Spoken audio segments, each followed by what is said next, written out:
S'il y a bien une question qui s'adresse à chacun de nous, c'est bien celle du salut.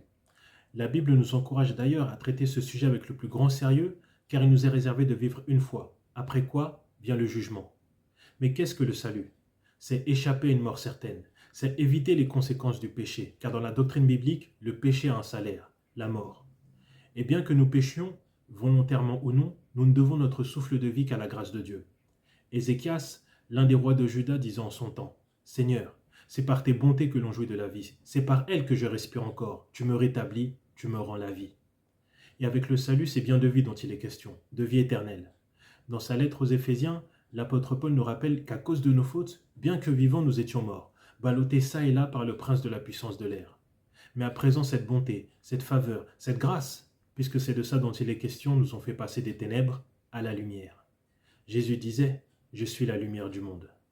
À présent, cette nouvelle vie qui nous est proposée, qui nous est offerte, ne résulte que de l'initiative de Dieu. La Bible est très claire. Personne ne peut se sauver lui-même des conséquences du péché. Personne ne peut par ses propres forces passer de la mort spirituelle à la nouvelle naissance. Personne ne peut présenter des œuvres, quelles qu'elles soient, qui le qualifieraient devant Dieu.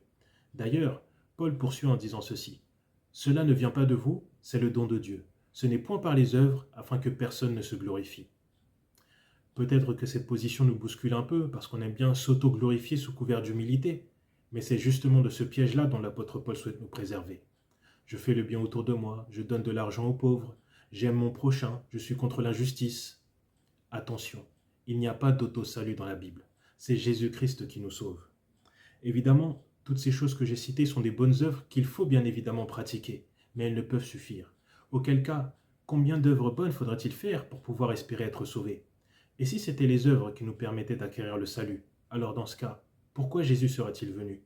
Pourquoi passer par tant de souffrances, jusqu'à la mort de la croix, si au final, chaque être humain pouvait se tirer d'affaire lui-même? Pour terminer, face à ce grand amour qui nous a été démontré par Dieu, nous sommes invités à y répondre par un acte de foi. Pensons-y, à l'échelle de l'éternité, quel avantage avons-nous à rejeter cette main qui nous est tendue par le Seigneur? La Bible n'en voit pas.